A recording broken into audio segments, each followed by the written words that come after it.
பாலும் தெளிதேனும் பாகும் பருப்பும் இவை நான்கும் கலந்துனக்கு நான் தருவேன்.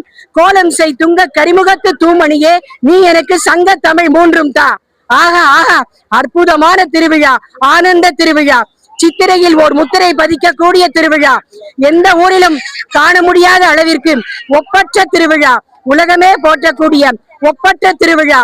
ஏனே இதனை ஒப்பற்ற திருவிழா என்று சொல்கிறேன் என்று சொன்னால், பிறக்க முக்தி திருவாரூர், தரிசிக்க முக்தி சிதம்பரம், திருவண்ணாமலைன்னு நினைச்சாலே முக்தி, மதுரைன்னு சொன்னாலே முக்தி.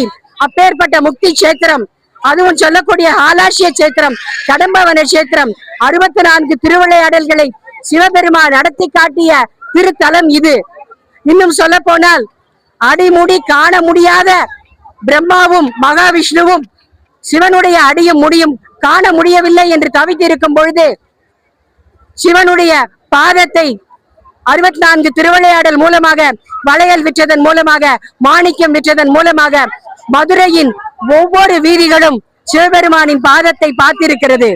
அதே போல பிட்டுக்கு மண் சுமந்து பெரும்படிப்பட்டார் சிவபெருமான். ஆதலால் பிட்டுக்கு மண் சுமந்ததன் காரணமாக மதுரை மண்ணை சொக்கநாத பெருமான் சுமந்திருக்கிறார். இதனால் மதுரைக்கு பெருமை, மதுரை மக்களுக்கும் பெருமை, நாம் அனைவருக்கும் பெருமை. நேற்று முன்தினம் பட்டாபிஷேகம் சீரும் சிறப்புமாக சிங்காரமாக நடைபெற்றது. பட்டத்து அரசியாக சொக்கநாத பெருமான், அங்கு மீனாட்சி ஆகப்பட்டவள் பட்டத்து அரசியாக அங்கு மீனாட்சி ஆகப்பட்டவள் வேப்பம்பூ மாலை சாற்றி கொண்டு, பாண்டிய மன்னர்களுக்கே உரித்தான வேப்பம்பூ மாலை சாற்றி கொண்டு முந்தா நாள் பட்டாபிஷேகம் நடைபெற்று பவனி வந்தாள். நேற்று 8 திக்குகளிலும் வெற்றி பெற்று நிறைவாக சொக்கநாதரையும் வெற்றி பெற்றாள் என்றுதான் சொல்ல வேண்டும்.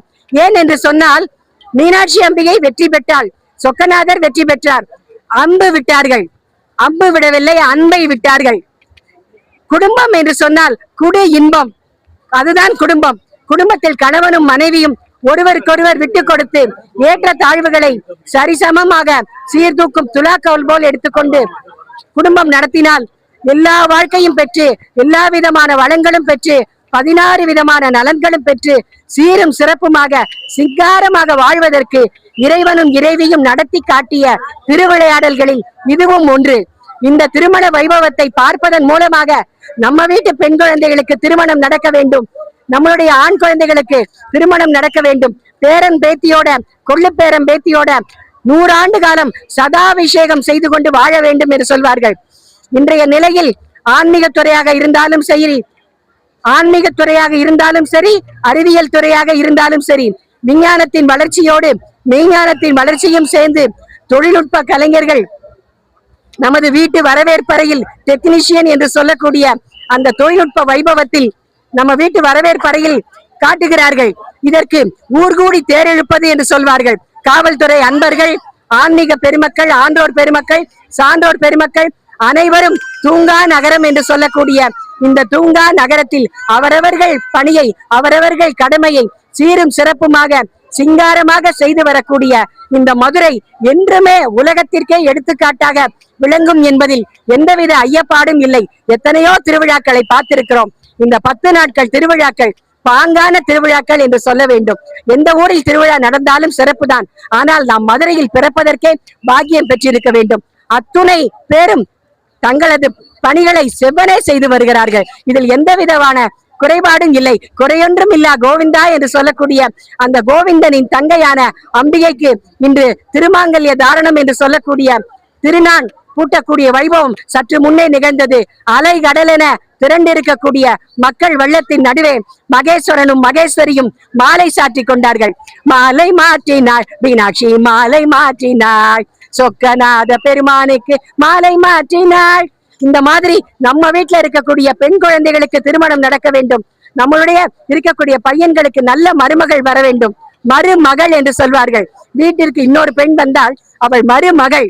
எல்லாரும் சொல்லுவாங்க, பெண் குழந்தை பிறந்தா அது மகாலட்சுமி பிறந்திருக்கும்னு சொல்லுவாங்க. ஆனா அந்த மகாலட்சுமி இன்னொரு வீட்டுக்கு விளக்கேற்றி வைக்கிறதுக்காக, இன்னொரு வீட்டுக்கு வாரிசு கொடுக்கறதுக்காக நம்ம அனுப்பி வைக்கிறோம்.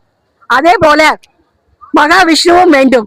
நம்ம வீட்டுக்கு ஒரு ஆண் குழந்தையும் வேண்டும். சொல்லுவார்கள் அல்லவா, நல்லா அனுபவிக்கிறதுக்கு ஒரு ஆண் குழந்தையும், ஆசையா இருக்கிறதுக்கு ஒரு பெண் குழந்தையும் வேணும்னு சொல்லுவாங்க. அதுபோல ஆசைக்கும் வேண்டும், ஆஸ்திக்கும் வேண்டும். இன்றைய காலகட்டத்தில் விஞ்ஞானத்தின் வளர்ச்சியோடு மெய்ஞானமும் வளர்ந்திருக்கிறது. இரு கண்கள் போல என்று சொல்வதற்கு ஏற்ப இந்த சித்திரை திருவிழா சித்திரையில் ஒரு முத்திரை பதிக்கக்கூடிய திருவிழா. புராண இதிகாச காலத்திலிருந்து எத்தனையோ வரலாறுகள் கேட்டிருப்போம், எத்தனையோ வரலாறுகள் படித்திருப்போம். ஆனால் கண்ணுக்கு காட்சி விருந்தாக ஒரு பொருளை அது நாவில் போட்டால்தான் அது சுவைக்குமா, இனிக்குமா, கசக்குமா, துவர்க்குமா என்று தெரியும். அதுபோல அறுசுவை என்று சொல்லக்கூடிய கண்ணுக்கும் விருந்தளிக்கக்கூடிய காட்சியை இங்கு நாம் கண்டு களித்தோம். அது மட்டுமா, எங்க பார்த்தாலும் நீர்மோறு, எங்க பார்த்தாலும் பானகம், எங்க பார்த்தாலும் மக்கள், மதுரை மக்கள் அன்பான உபசரிப்பு. வாங்க அப்படின்னு சொல்றதுலயே ஒரு சந்தோஷமான ஒரு மகிழ்ச்சியை நாம் காண முடிகிறது. சாதாரணமான மீனாட்சி ராமச்சந்திரன் என்னுடைய குழந்தைக்கு நான் தாயாக இருக்கிறேன், என்னுடைய அக்கா குழந்தைக்கு நான் சித்தியாக இருக்கிறேன், என்னுடைய தங்கையின் குழந்தைக்கு நான் பெரியம்மாவாக இருக்கிறேன், என்னுடைய அண்ணன் தங்கை குழந்தைகளுக்கு நான் அத்தையாக இருக்கிறேன், மாமியாக இருக்கிறேன். சாதாரண இந்த ஜென்மமே அத்தை, மாமி, பெரியம்மா, சித்தி என்று இத்தனை பெயர் சூட்டி இருக்கும் பொழுது புவன மாதா, லோக மாதா என்று சொல்லக்கூடிய மீனாட்சி மதுரையில் மீனாட்சியாகவும், காஞ்சியில் காமாட்சியாகவும், காசியில் விசாலாட்சியாகவும், திருக்கடவூரில் அபிராமியாகவும், சிதம்பரத்தில் சிவகாமியாகவும், இப்படி ஒவ்வொரு ஊரில் ஒவ்வொரு பேராக அழகாக அற்புதமாக லோக மாதாவாக, புவன மாதாவாக, புவனங்களை படைத்தவளாக, புவனேஸ்வரியாக காட்சி தருகிறாள். அந்த கண்கொள்ளா காட்சி கடம்பவனத்தில் தரிசிப்பதற்கு கண்ணுக்கு விருந்து என்று சொல்வார்கள் அல்லவா? கடம்பவனத்தில் இந்த கண்கொள்ளா காட்சியை இந்திரன் சாப விமோசனம் பெற்ற ஒரு தலம் அல்லவா? நாம் அனைவரும் பிறந்த பிறவியின் பயனை அடைந்து விட்டோம் என்று சொல்ல வேண்டும். அறம், பொருள், இன்பம், வீடு என்று சொல்வார்கள். தர்மத்தின் வழியே பொருளை சம்பாதிக்க வேண்டும். பொருள் என்று சொன்னால் அது பணம் மட்டும் அல்ல, வாழும் வாழ்க்கைக்கு ஒரு அர்த்தம் வேண்டும். நல்ல பதவியில் இருந்தோம், நல்ல விஷயங்களை 4 பேருக்கு செய்தோம் என்று வாழ்க்கைக்கு ஒரு அர்த்தம். ஏதோ பிறந்தோம், ஏதோ வளர்ந்தோம், ஏதோ வாழ்ந்தோம், ஏதோ இருந்து விட்டு போனோம் என்று இருக்கக்கூடாது. வாழும் வாழ்க்கைக்கு ஒரு அர்த்தம் வேண்டும். அந்த அர்த்தத்தை உணர்த்துவது மதுரை மக்கள். மீனாட்சியின் அருளாசியால் அனைவருக்கும் சகல சௌபாகியங்களும் கிடைக்க வேண்டும் என்று அடியேன் மீனாட்சி ராமச்சந்திரன் பணியோடு வேண்டி விரும்பி கேட்டுக்கொள்கிறேன். அனைவருக்கும் நன்றி, வணக்கம்.